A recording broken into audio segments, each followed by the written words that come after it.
जिसके घर में भगवान गणेश की नृत्य की मूर्ति लगी रहती है, उस घर में जितने भी परिवार के लोग रहते हैं वो कहीं ना कहीं 24 घंटे काम में लगे रहते हैं, पर उनको शांति रत्ती भर की नहीं मिलती है। यहां तक का व्याख्यान शिव महापुराण करती है महाराज। लोगों को शोक चला, गणेश जी ढोल बजा रहे हैं, वो मूर्ति का फोटो घर में लगा दिया, घर में मूर्ति का फोटो लगा दिया कि गणेश जी ढोल बजा रहे हैं, गणेश जी नाच रहे हैं, वो मूर्ति का फोटो तुरंत घर में लगा दिया। वेद व्यास जी ने कुमार खंड के अंदर वर्णन करा,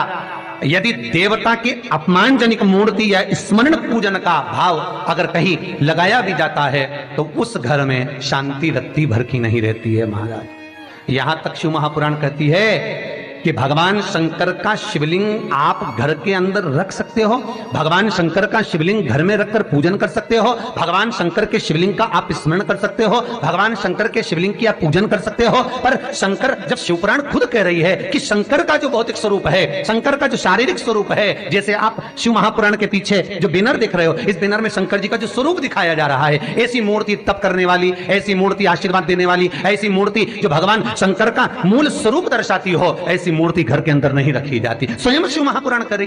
फिर वो मूर्ति छोटी हो चाहे बड़ी हो, फिर वो मूर्ति कितनी भी बड़ी आकृति की हो, शिव महापुराण की कथा कहती है हाँ, शिवलिंग जो भगवान शंकर का एक मूल बिंदु है, भगवान शंकर का एक मूल बिंदु विराजमान है, भगवान शंकर का एक मूल बिंदु का निर्माणित है, वो शिवलिंग आप छोटे से छोटा, बड़े से बड़ा कैसा भी रख सकते हो। शंकर को एक बेलपत्र भी अगर हम समर्पित कर रहे हैं तो वो आखी हो, एक चावल का दाना भी हम शिव को दे रहे हैं तो वो आखा हो, एक पुष्प भी अगर हम भगवान शंकर को दे रहे हैं तो आखा होना चाहिए, श्रीफल भी दे रहे हैं तो आखा होना चाहिए। इसलिए शंकर जी के मंदिर में नारियल नहीं फूटता, आखा। समर्पण भी हो तो पूर्ण हो, आखा, आधा नहीं। कुएं के पास की सफेद दुर्वा, कुएं के पास की सफेद दुर्वा यदि 41 दुर्वा प्रत्येक बुधवार को गांठ लगाकर गणेश जी को समर्पित कर कर वापिस उठाकर उस दुर्वा को खाली पेट, आपके घर में भी गणेश जी होंगे, उनको समर्पित करो, खाली पेट इस दुर्वा को केवल चबा चबा कर खा लो और आधे घंटे बाद पानी को पी लो। बुधवार की बुधवार 5 बुधवार करना, गणेश जी को चढ़ाना, सफेद दुर्वा को गणेश जी को समर्पित कर कर चबा चबा कर खाना। उदर की प्रॉब्लम, जो भी मसा आदि की प्रॉब्लम होती है उदर से जुड़ी हुई होती है, जिस चीज से जुड़ी होगी, पेट की जितनी प्रॉब्लम होगी, आपको जितनी भी प्रॉब्लम होगी वो सारी 5 बुधवार करना, 6ठे बुधवार को जरूरत ही नहीं पड़ेगी। कितनी भी प्रॉब्लम हो पेट से, कितनी पेट से जुड़ी हुई प्रॉब्लम जितनी भी होगी समाप्त। यही दुर्वा शिव महापुराण की कथा कहती है, यदि पंचमी तिथि के दिन, चतुर्थी के दिन 7 गांठ वाली दुर्वा 21 ले लो और चतुर्थी के दिन गणेश जी को समर्पित कर दो। पंचमी तिथि को उस दुर्वा को उठाकर दूध में डाल दो और उस दुर्वा को दूध में डालकर उस दूध में उस दुर्वा को मल लो, और जिसके सफेद चमड़ी पड़ गई हो, चर्म रोग हो गया हो, उस दूध को उस दुर्वा के साथ, दूध नहीं भी हो तो पंचमी के दिन दुर्वा का लेपन शरीर पर कर लें। आधे घंटे तक करने पर पंचमी को प्रदोष काल में स्नान कर लें, महाराज आपको चर्म रोग में आराम लग जाएगा, सफेद चमड़ी अपने असली रंग में आना प्रारंभ हो जाएगी। गणेश पुराण दुर्वा का मूल महाराज 21 दुर्वा के 108 बंडल बना लो। अगर एग्जाम में बैठ रहे हो, सरकारी परीक्षा में बैठ रहे हो, पास नहीं हो रहे, नौकरी नहीं लग रही, बहुत जगह इंटरव्यू दे दिया, 21 दुर्वा के 108 बंडल बनाओ, उसकी माला बनाओ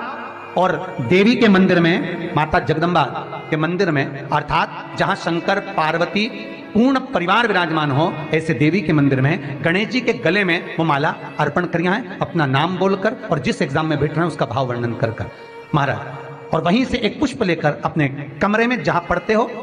कांच की प्लेट में उस फूल को रख दीजिए और दूसरे दिन एग्जाम के लिए चले जाइए, आपको उसका फल अवश्य मिलेगा,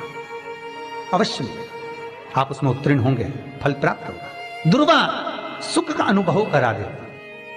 आनंद का अनुभव। महाराज भगवान के मंदिर में पहुंचकर ये 5 दर्शन मनुष्य नित्य करता है। पहला भगवान के चरणों का, दूसरा भगवान के नाभि कोश का, तीसरा भगवान के वक्षस्थल का, चौथा भगवान की शिखा का और 5वां भगवान के नयन का। सबसे पहला दर्शन जब हम भगवान के मंदिर में पहुंचकर जाकर करें तो वो भगवान के चरण होना चाहिए, परमात्मा के चरण। भगवान शंकर की जो 5 पुत्रियां हैं, जया, विषहरा, सामरीवारी, दोतली और देव, भगवान शिव की जो 5 बेटियां हैं, रात्रि को सोने से पहले हाथ की अंजलि में जल लेकर जया, विषहरा, सामरीवारी, दोतली और देव, इन 5 कन्याओं का नाम लेकर आचमन कर कर जो रात्रि में विश्राम करते हैं, उनको रात भर नींद चकाचक आती है। फिर उनको कोई चिंता न करने की जरूरत नहीं पड़ती, वो मस्त आनंद में सोते, गोली खाने की भी जरूरत नहीं पड़ती उसको, गोली भी नहीं खाती। अरे भैया, गरुड़ पुराण में एक लाइन आती है, बड़ी सुंदर है, गरुड़ पुराण का 3रा अंश, उसमें यहां तक लिखा है, किसी डॉक्टर को जाकर आप दिखा रहे हो, वो इंजेक्शन लिख रहा है या इंजेक्शन लगा रहा है, उसमें भी आपका कर्म का भाग है,